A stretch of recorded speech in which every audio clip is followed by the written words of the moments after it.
Hablamos en el capítulo anterior acerca de lo importante que son las emociones, qué son y sobre todo para qué nos sirven, para acercarnos o para alejarnos, para guiarnos en nuestra conducta. Ahora, ¿los animales tienen emociones? Sí, tienen emociones porque dijimos que eran respuestas fisiológicas. Esas emociones que tiene el animal están guiadas por el instinto. Eso nos diferencia a nosotros como seres humanos, que además del instinto, nuestras emociones se desprenden de nuestra manera de entender el mundo, de nuestra manera de ver las cosas. ¿Qué quiero decir con esto?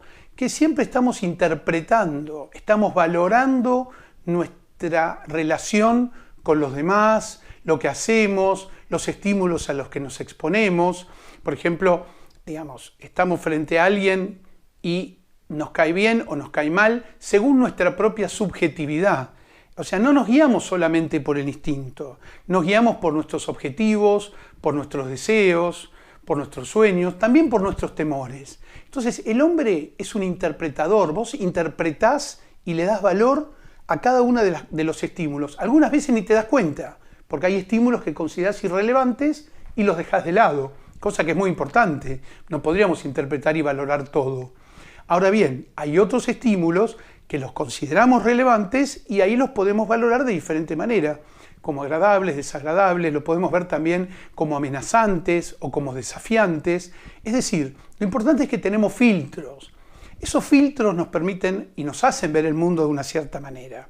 Esos filtros los vamos adquiriendo con nuestra experiencia, los vamos adquiriendo con los aprendizajes y aunque no nos demos cuenta, marcan nuestra manera de ver el mundo.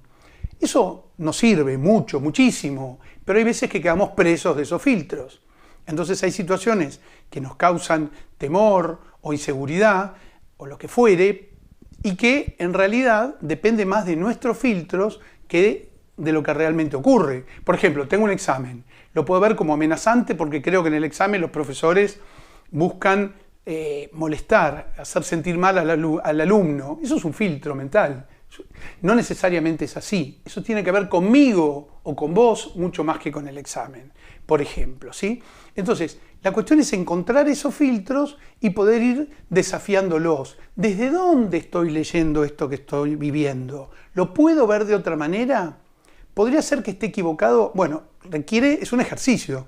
Pero para poder lograr ese ejercicio, llevarlo adelante bien, tal vez sea importante, como tratar de desprendernos momentáneamente de esos filtros.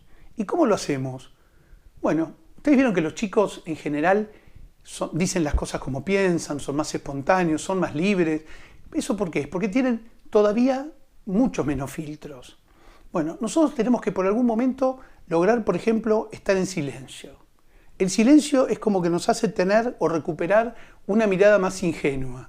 Por eso hablamos mucho de lo que es la importancia de lograr el silencio, un silencio activo, es decir, un silencio que nosotros mismos nos proponemos.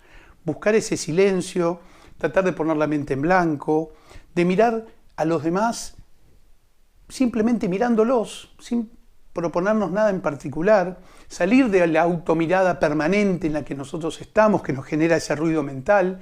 El silencio es algo así como que nos reseteara.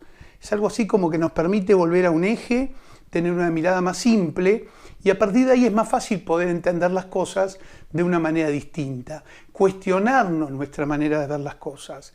Eso es una de las formas de autorregulación de la que hablábamos en el capítulo anterior, una forma de autoinfluirnos más positivamente en la dirección que nosotros queremos. Entonces, detectar los filtros para tratar de modificarlos.